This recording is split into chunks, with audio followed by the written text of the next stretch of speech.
করছি। প্রিয় ভাই বোনেরা, সকলের কাছে দোয়া চেয়ে যাচ্ছি, আপনারা দয়া করে দোয়া করবেন, দেশনেত্রী খালেদা জিয়ার জন্য দোয়া করবেন, দোয়া করবেন। আপনাদের সামনে যে পরিকল্পনা তুলে ধরেছি, আল্লাহ যাতে আমাকে তৌফিক দেন দেশ এবং দেশের মানুষের জন্য। আমরা একটি কার্ড ইন্ট্রোডিউস করতে চাই, যেটার নাম আমরা দিয়েছি ফ্যামিলি কার্ড। বাই নাও আপনারা শুনেছেন। এখন এই ফ্যামিলি কার্ডটা কি, নাম হয়তো আপনারা শুনেছেন অনেকে, কেউ কেউ হয়তো আপনারা এখানে যারা আজকে উপস্থিত আছেন কেউ কেউ হয়তো আপনারা জানেন। আচ্ছা, ফ্যামিলি কার্ড দিয়ে কি হবে না হবে, এই ফ্যামিলি কার্ডটা কেন ইন্ট্রোডিউস করতে চাই, কি এটা লক্ষ্য উদ্দেশ্য, সংক্ষেপে আপনাদের সামনে আমি তুলে ধরতে চাই। এবং আপনাদের কাছে যেটা তুলে ধরবো, আপনাদের প্রতি আমার অনুরোধ থাকবে আপনারা এই কথাগুলো আরো মানুষের কাছে পৌঁছে দিবেন। আসুন এবার ফ্যামিলি কার্ডটি কি আমরা সংক্ষেপে বিবেচনা করি, দেখি। এটি আমরা যে ব্যাংক কার্ড ব্যবহার করি, এটি ব্যাংক কার্ডের মতন একটি কার্ড। এখন এই কার্ডটি আমরা কাকে দেব? এই কার্ডটি আমরা দেব বাংলাদেশে এই মুহূর্তে অ্যাভেলেবল যত ডাটা আছে, সেই ডাটার ভিত্তিতে আমরা দেখেছি বাংলাদেশে 4 কোটি পরিবার আছে। সেটি আমার পরিবার, আপনার পরিবার, একজন কৃষকের পরিবার, একজন ইমামের মসজিদের ইমাম সাহেবের পরিবার, একজন প্রাইমারি স্কুল শিক্ষকের পরিবার, একজন ক্ষুদ্র মুদির দোকানদার, একজন রিক্সা চালক, ভ্যান চালক, যেভাবেই আপনি ধরেন বাংলাদেশে 4 কোটি পরিবার আছে। আমরা প্রথমে এই কার্ডটি দেওয়া শুরু করব গ্রাম থেকে, যারা মোট ডিজার্ভ করে। আচ্ছা, এই কার্ডটি আমরা দিব পরিবারের যে গৃহিণী, পরিবারের যে কর্ত্রী বা হাউস ওয়াইফ, আমরা তাকে এই কার্ডটি দেব। আচ্ছা, আস্তে তালি পরে তালিয়া পরে কার্ডটি আমরা তাকে দেব। দেখুন, দেশনেত্রী বেগম খালেদা জিয়া দেশের অর্ধেক যে নারী সমাজ, তাদেরকে উনি শিক্ষার আলো পৌঁছে দিতে চেয়েছিলেন। বহুলাংশে আলহামদুলিল্লাহ আমরা সফল হয়েছি। আজকে যদি আমরা স্কুল কলেজগুলো দেখি, আমরা দেখি যে ক্ষেত্র বিশেষে ছেলেদের থেকে মেয়েদের এনরোলমেন্ট অনেক বেশি। শিক্ষা দীক্ষায় বিভিন্ন জায়গায় মেয়েরা অনেক এগিয়ে গিয়েছে। নেপোলিয়ন বলেছিল, আমাকে শিক্ষিত মা দাও, আমি তোমাদেরকে শিক্ষিত জাতি দেব। প্রিয় ভাই বোনেরা, এই কার্ডটি ইনিশিয়ালি আমরা ধীরে ধীরে 4 কোটি পরিবারের, আমাদের প্ল্যান অনুযায়ী 4 কোটি পরিবারকে দেব। বাট এই 4 কোটি পরিবারের মধ্যে আমিও আছি, আমার স্ত্রী ডক্টর জুবাইদাও আছেন। কিন্তু ডক্টর জুবাইদা এই কার্ডটি নেবেন না। কেন? কারণ এই কার্ডটি থেকে রাষ্ট্র বা সরকার যেই সুবিধা দেবে একটি পরিবারকে, আলহামদুলিল্লাহ ডক্টর জুবাইদার এটি প্রয়োজন নেই। এখানে আপনারা যারা আছেন, আপনাদের এখানে আমাদের বহু বোন উপস্থিত আছেন, তাদের কারোরই অর্থনৈতিক অবস্থা এমন না যে সেই কার্ডটি প্রয়োজন। এইভাবে বাংলাদেশের 4 কোটির মধ্যে আমরা মনে করি বহু পরিবার আছে যাদের প্রয়োজন নেই, কাজে তারা এই সুবিধাটা নেবেন না। তার ফলে যেটা হবে, আমরা যারা সঠিক মানুষ, এটি কিন্তু আমরা জেনারেল রাখছি, কার্ডটা ইউনিভার্সাল রাখছি। বাংলাদেশে বিভিন্ন সামাজিক সোশ্যাল নেটওয়ার্ক যেগুলো ফ্যাসিলিটি আছে, যেগুলো বেনিফিটস আছে, বিভিন্ন ক্যাটাগরি থাকে। এবং আমরা রিসার্চ করে দেখেছি যে ক্যাটাগরি, এরকম বিভিন্ন ক্যাটাগরি থাকলেই কারাপশনের প্রবাবিলিটি বেড়ে যায়। কারাপশনের প্রবাবিলিটি বেড়ে যায়, পলিটিক্যাল ইনফ্লুয়েন্স হয়, তখন ওইখানে কারাপশন তৈরি হয়। সেজন্য বিষয়টাকে আমরা জেনারেল রাখছি। আচ্ছা, এই কার্ডটি আমরা মহিলাদেরকে দেব। আমরা এর মধ্যে কতগুলো 10টা স্পট, সরকারের কিছু নিয়ম আছে, আপনি হুট করেই চালু করতে পারবেন না, পাইলট প্রজেক্ট করতে হয় সরকারকে। এই কার্ডটির মধ্যে আমরা 2টো উপায় রেখেছি। 2 থেকে 2,500 টাকা পর্যন্ত আমরা কিছু মহিলা বা পরিবারকে বা হাউস ওয়াইফকে আমরা দেব, আর 2,500 টাকার সম পরিমাণ খাদ্য সহায়তা আমরা দেব। পাইলট প্রজেক্টের মাধ্যমে আমরা দেখব যে 3 থেকে 6 মাস যে কোন পরিবারগুলোর কতটুকু উন্নতি হচ্ছে, কিভাবে পরিবর্তন হচ্ছে। যেটা বেটার হবে, যদি ক্যাশে বেটার হয় আমরা ক্যাশ দেব, যে যদি খাদ্য সহায়তা দিয়ে বেটার হয় তাহলে আমরা খাদ্য সহায়তা দেব। আচ্ছা, এর ভিতরে অলরেডি আমরা কাজ করেছি। আপনারা বলতে পারেন, হয়তো কেউ জিজ্ঞেস করতে পারেন যে এই যে এখানে যে কিউ হয়েছে, এই কিউ থেকে নিয়ে আমরা 75% ওদেরকে দেব, and the cost we will bear. তাতে যেটা হচ্ছে, গ্রামের কৃষক বলেন, স্কুল প্রাইমারি শিক্ষক বলেন, একজন গৃহিণী বলেন, মসজিদের ইমাম সাহেব বলেন, এদের মতন মানুষগুলো এভার কেয়ারের মতন হসপিটালে ট্রিটমেন্ট পাচ্ছে with a very minimum cost, যেই কস্টটা গভর্নমেন্ট বিয়ার করবে। আর সবচেয়ে বড় বেনিফিট হচ্ছে আপনাকে যে মানুষ ইলেক্ট করে পাঠালো দেশ পরিচালনার জন্য, আপনি 5 ইয়ার্স টাইম নিলেন না তাকে সার্ভিস দেওয়ার জন্য, 3 to 6 মান্থসের মধ্যে আপনি তাকে সার্ভিসটা দিতে পারলেন। তাহলে মানুষগুলো, দেশের সাধারণ মানুষ সার্ভিসটা পাটাপাট কুইক সার্ভিসটা পেল। রাইট? আইডিয়াটা ঠিক আছে না রং আছে? আপনারা মনে করেন should we implement this if we ইনশাআল্লাহ গেট দি অপরচুনিটি? কে করবো এরকম? পিছনে বোঝে না, এরা বোঝে নাই, হেলথ পলিসি বোঝে নাই, করবো? আচ্ছা ঠিক আছে। No I won't. বসো। আচ্ছা, না এখানে আমরা কোয়েশ্চেন আনসার করছি না, আমি আমার কতগুলো প্ল্যানিং আপনাদের বলছি। আচ্ছা, কৃষি গেল, হেলথ গেল, এডুকেশন গেল। এবার আসেন একটা বিরাট একটা ইম্পর্টেন্ট ইস্যু আছে। এটা বলে মোটামুটি ভাবে আমি আমার বক্তব্য শেষ করে নিয়ে আসবো, 9টা বাজে, অনেক দূর যেতে হবে অনেককে। আচ্ছা, আরেকটা ভেরি ইম্পর্টেন্ট বিষয় আছে। একটু আগে আমি একটা কথা বলেছি, আমাদের পপুলেশনের বিরাট একটা মেজরিটি অংশ হচ্ছে কি? মেজরিটি অংশ হচ্ছে ইয়াং জেনারেশন, ছেলে হোক মেয়ে হোক, ইয়াং জেনারেশন। এখন আপনি যত গার্মেন্টস করেন, কত গার্মেন্টস করবেন, আপনি কত মিল ফ্যাক্টরি করবেন, সবাইকে তো এখানে চাকরি দিতে পারবেন না। And not everyone is interested to get job in those places, তাই না? মানুষের বিভিন্ন কোয়ালিটি আছে। আমরা এই ইয়াং ছেলে মেয়েদের বিভিন্ন, যেমন ধরেন এইখানে অনেককে দেখলাম একটু আগে, যে এখনো চলছে, এই যে ডাইরেক্ট টেলিকাস্ট করছে ফেসবুকে অথবা ইয়েতে ডাইরেক্ট করছে, এই যে অনেকগুলো এখানে আছে, চারিদিকে তাকালে দেখ। এখন এদের মধ্যে এই যে যারা করছে, শখে যারা করছে, হ্যাঁ দেখেছি আপনাকে, এদের মধ্যে অনেকেই কিন্তু আছে, তাদের অসম্ভব কোয়ালিটি আছে। সে কন্টেন্ট মেকিং, অনেক ইয়াং ছেলে মেয়ে আছে কন্টেন্ট মেকিং, কিন্তু কন্টেন্ট মেকিং এর প্রপার পলিসি আমাদের দেশে নাই। কন্টেন্ট মেকিং এর প্রপার পলিসি নাই। এখন আমরা যদি সেই পলিসিগুলো কি কি হবে, আমরা যারা করে তাদের সাথে কথা বলছি, তারা ওই স্ট্রাকচারটা তৈরি করছে। অ্যাট দ্য সেম টাইম এই কন্টেন্টটা সে হয়তো এখন ছেড়ে দিচ্ছে, যখন অনলাইনে হয়তো $50 পাচ্ছে, সে 20 পাউন্ড সে পাচ্ছে, কিন্তু সেই 20 পাউন্ডটা আবার বিভিন্ন যে ইন্টারন্যাশনাল যেটা ফাইন্যান্স ট্রান্সফারের যে মিডিয়া, সেটাও নাই, ফলে সে ডাইরেক্ট পাচ্ছে না। তার হয়তো বন্ধু বান্ধব লন্ডনে আছে, সে তার অ্যাকাউন্টে দিচ্ছে, ওখান থেকে আবার তাকে দেশে দিচ্ছে, এটাই হচ্ছে কিন্তু ফ্যাক্ট। এখন আমরা যে গেটওয়ে আছে, বিভিন্ন ইন্টারন্যাশনাল মনিটারি গেটওয়ে আছে, এদের সাথে আমরা কথা বলছি যে ভাই আমাদেরকে এই ব্যবস্থাটার সময় অ্যাডভান্টেজ দাও। ফলে হচ্ছে কি, যে কন্টেন্ট মেক করছে, যেই ছেলে মেয়েগুলা কন্টেন্ট মেক করছে, তারা কন্টেন্ট মেক করলে তাদের পেমেন্টটা যেমন ডাইরেক্টলি পাচ্ছে, পলিসি যখন স্টেট গভর্নমেন্ট যখন পলিসি তৈরি করবে, ভাই আমাকে একটু টাইম দেন, আমি তাড়াতাড়ি শেষ করে দেবো, আপনার পরে কথা বলেন, হ্যাঁ পরে কথা বলেন, তখন হবে কি, তার ইনকামটা বেড়ে যাবে। তারপরে আসেন, আমাদের অনেক ইয়াং ছেলে মেয়ে আছে, তাদেরকে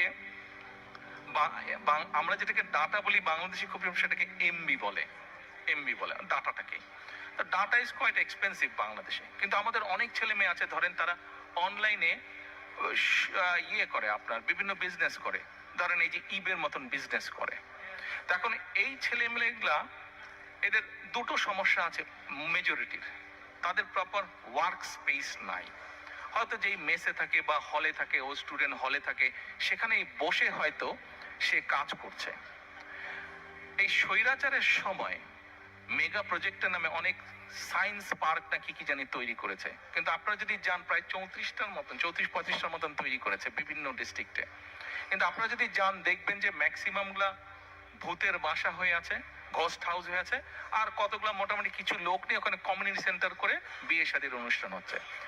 আমরা চাচ্ছি এগুলাকে কনভার্ট করতে, করে এইসব জায়গায় আমরা ফ্রি ওয়াইফাই এর ব্যবস্থা করব, এবং ওই যে ছেলেমেয়েরা যারা কাজ করছে, এদেরকে ধরেন 2 বন্ধু মিলে কাজ করছে, কেউ 3 বন্ধু মিলে কাজ করছে, বা একজন কাজ করছে, ওদেরকে আমরা ওখানে ছোট ছোট ওয়ার্ক স্পেস দিব।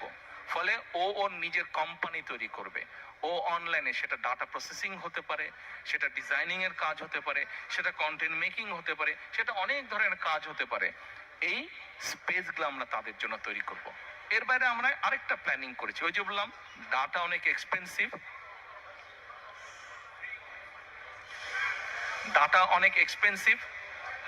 আমরা কতগুলো ইম্পর্টেন্ট জায়গাতে পাবলিক প্লেসে, ইউনিভার্সিটির হল, ইউনিভার্সিটির লাইব্রেরি, কলেজের লাইব্রেরি, বিভিন্ন পাবলিক ইম্পর্টেন্ট স্পেস, তারপরে একটু ভালো ভালো ডিস্ট্রিক্ট টাউনে ভালো ভালো ক্যাফেটেরিয়া আছে, এইসব জায়গাতে আমরা 1 ঘন্টা থেকে 1.5 ঘন্টার জন্য আমরা ওয়াইফাই ফ্রি করে দিব।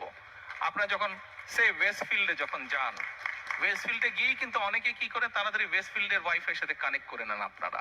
কিন্তু ওখানে একটা সিস্টেম আছে, আপনাকে ইমেল অ্যাড্রেস দিতে হবে, নাম দিতে হবে, কতগুলো ফর্মালিটিস আছে। এই ফর্মালিটিসগুলো ওখানেও থাকবে। সাথে এখন কোনো কিছু তো নাথিং ইজ ফ্রি, তাই না? Nothing is free. এখন ওই যে ওখানে যে ইন্টারনেটটা সার্ভিস হবে, ওখানে যে থাকবে, ওটা তো একটা খরচ আছে। খরচটা কিভাবে হবে? আমরা বিভিন্ন বিজনেস হাউসের সাথে কথা বলবো, যারা বিভিন্ন রকম প্রোডাক্ট মানে কমোডিটি প্রোডাক্ট, তাদেরকে বলবো যে ভাই তোমরা এটাতে অ্যাড দিবা কিনা। অ্যাড দিবে, কাজেই যে লগ ইন করবে তাকে হয়তো 1 মিনিটের জন্য একটা অ্যাড দেখতে হবে। অ্যাডটা হয়ে গেল, তারপরে he or she can start doing their jobs. এর বাইরে বিভিন্ন রকম ভোকেশনাল ইনস্টিটিউট, বিভিন্ন রকম টেকনিক্যাল ইনস্টিটিউট, যেমন আমাদের দেশে আপনি যদি যান ব্লাড নিবে, এরকম টেকনিশিয়ানের অভাব আছে। এই যে আমরা প্রায় শুনি যে ফিলিপাইন থেকে নার্স যাচ্ছে, কেরালা থেকে নার্স যাচ্ছে, তা আমাদের মেয়েরা, আমাদের ছেলেরা কেন পারবে না? কিন্তু প্রপার ইনস্টিটিউশনগুলো এখনো গড়ে ওঠে নাই। আমরা এই টাইপের ইনস্টিটিউশনগুলো আমরা আস্তে আস্তে গড়ে তুলতে চাই। এইভাবে আমরা জব ক্রিয়েট করতে চাই। এইভাবে জব ক্রিয়েট, যাতে করে আমাদের ভবিষ্যৎ ছেলেমেয়েরা একটা ডিগনিফাইড লাইফ নিয়ে ডিসেন্ট ভাবে যাতে তারা বেঁচে থাকতে পারে। প্রিয় ভাই বোনেরা, আপনাদের সামনে সংক্ষেপে আমি আমার কতগুলা পরিকল্পনা তুলে ধরলাম। আজকে বিজয় দিবসের আলোচনা, ব্যানার নাই, বিজয় দিবসের আলোচনা, এই তো ব্যানার, ইয়েস, বিজয় দিবসের আমাদের আলোচনা। এই বিজয় দিবসের আলোচনায়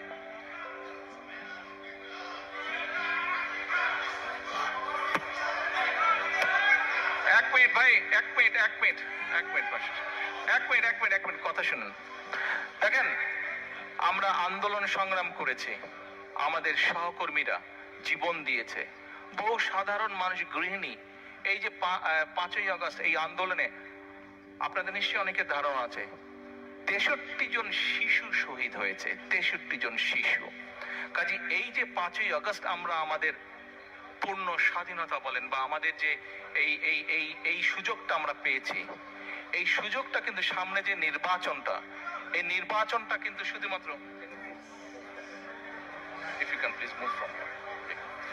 এই সুযোগটা, এই যে নির্বাচনের সুযোগটা, এটা কিন্তু কোনো এক্সপেরিমেন্ট অথবা এক্সপেরিয়েন্সের সুযোগ না। কিন্তু আগামী যে সময়টা আসছে, এটা কিন্তু একটা পরিবর্তনের সুযোগ। আমরা যদি এইবার দেশটাকে পরিবর্তন করতে পারি, তাহলে আমরা এগিয়ে যাব। প্রিয় সহকর্মীবৃন্দ, কোনটা তো প্রথমেই বলেছি, শোনেন, আপনারা প্রবাসে আছেন, প্রবাসীদের কাছে প্রথমেই আমি কৃতজ্ঞতা প্রকাশ করেছি। আমাদের যে স্বৈরাচারের বিরুদ্ধে আন্দোলন, এই আন্দোলনে প্রবাস থেকে বহু প্রবাসী বিভিন্নভাবে সহযোগিতা করেছেন। এই আন্দোলন সফলতার পিছনে প্রবাসীদের একটি বিশাল ভূমিকা রয়েছে। কাজেই প্রবাসীদের অবদানকে কোনোভাবে আমরা খাটো করে দেখতে পারি না। কিন্তু আপনাদের সামনে আমি যেই পরিকল্পনাগুলো তুলে ধরেছি, আমাদেরকে আগে কাজ শুরু করতে হবে।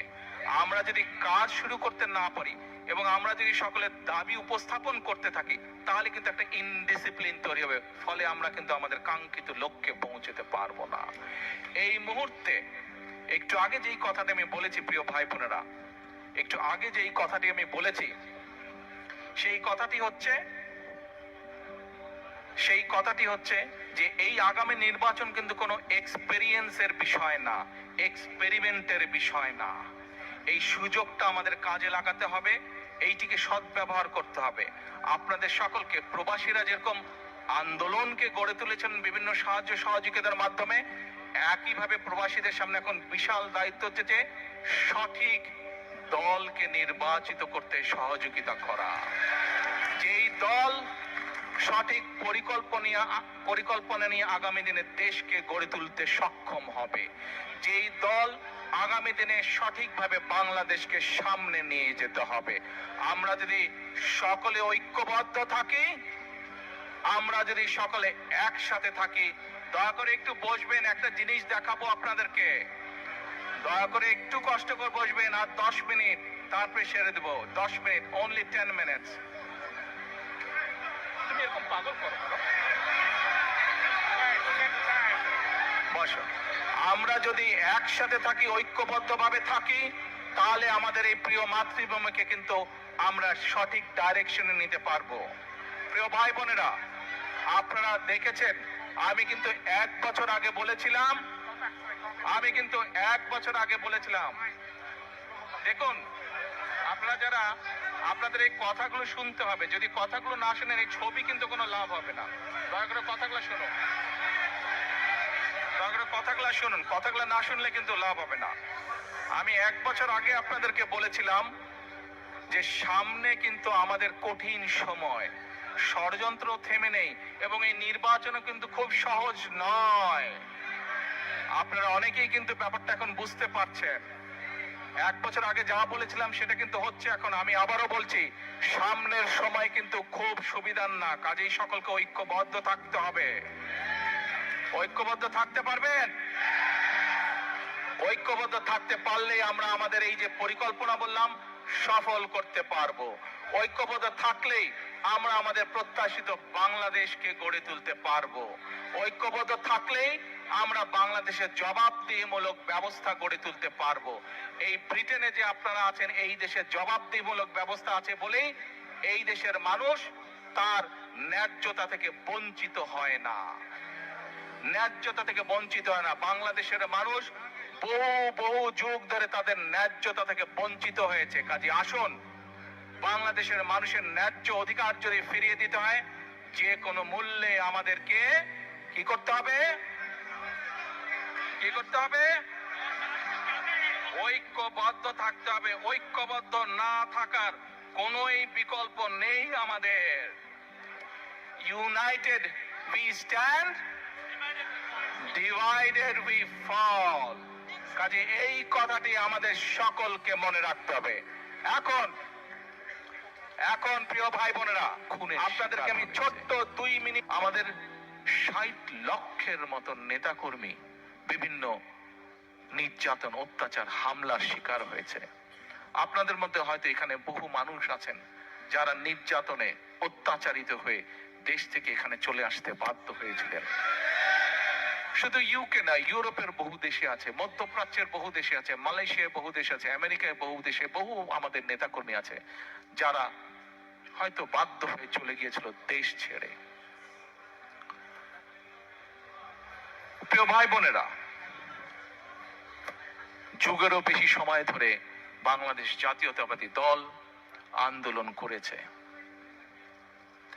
আমরা 5ই আগস্ট যেই স্বৈরাচারকে বাংলাদেশ থেকে বিদায় করেছি, ঝেঁটিয়ে বের করে দেওয়া হয়েছে দেশ থেকে, জনগণের ভয় যে পালিয়ে গিয়েছে দেশ থেকে, এটির ক্রেডিট, এটির অর্জন কোন রাজনৈতিক দলের নয়। এটির অর্জন সম্পূর্ণভাবে বাংলাদেশের সাধারণ মানুষের ক্রেডিটে। আপনারা যদি অগাস্টের সেই দিনগুলো, জুলাইয়ের শেষ দিনগুলো যদি আপনারা দেখেন, শুধু কি রাজনৈতিক দলের নেতৃবৃন্দ মাঠে ছিল, রাজনৈতিক কর্মীরা মাঠে ছিল দলের? নো। সেদিন আমরা দেখেছি একজন রিক্সা চালক মাঠে, আমরা দেখেছি সিএনজি চালক মাঠে, আমরা দেখেছি ক্ষুদে ব্যবসায়ী মাঠে, আমরা দেখেছি স্কুল শিক্ষক মাঠে, আমরা দেখেছি ডাক্তার নার্স মাঠে, আমরা দেখেছি বিভিন্ন কলেজ, বিশ্ববিদ্যালয়ের, প্রাইভেট ইউনিভার্সিটি, স্কুল শিক্ষক, ছাত্র ছাত্রীরা মাঠে, আমরা দেখছি গৃহিণীরা পর্যন্ত রাজপথে, আমরা দেখেছি শিশুরা পর্যন্ত রাজপথে। প্রত্যেকটি মানুষের স্যাক্রিফাইস, প্রত্যেকটি মানুষের অবদান, প্রত্যেকটি মানুষের সাহসিকতার ফলেই সেই আন্দোলন সেদিন সফল হয়েছিল।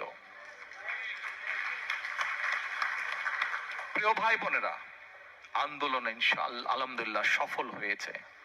কিন্তু আন্দোলন সফল হবার সফলতা হচ্ছে একটি অধ্যায়, একটি অধ্যায়।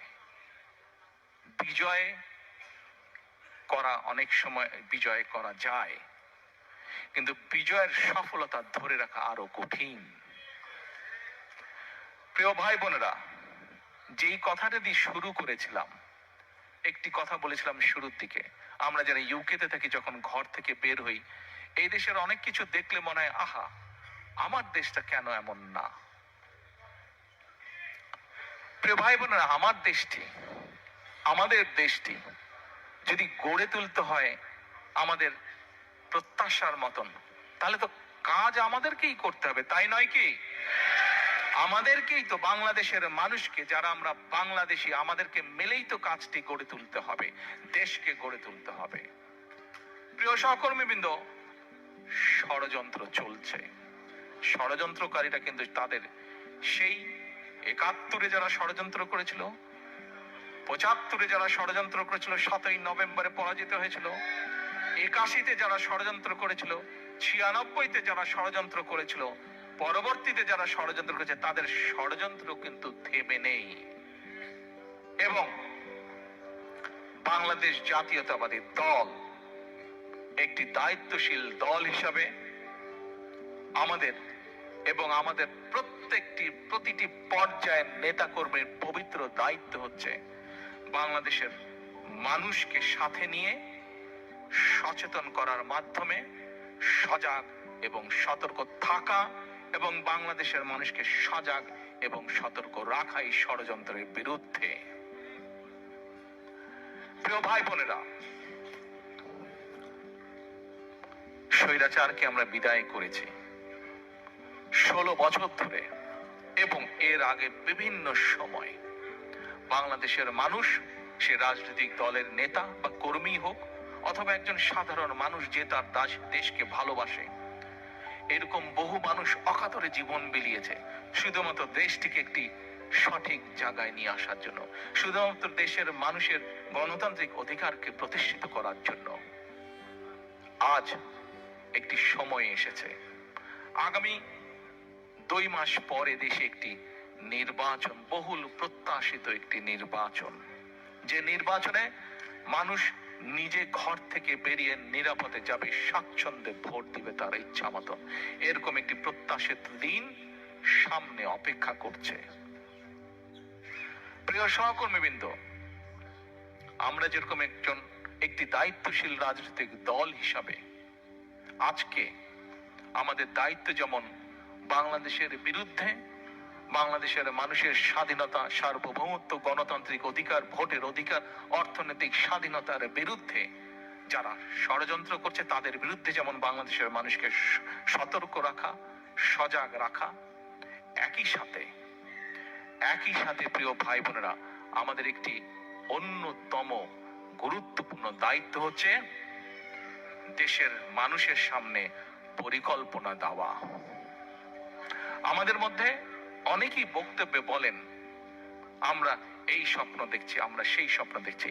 আমি ভাই স্বপ্ন টপ্নের মধ্যে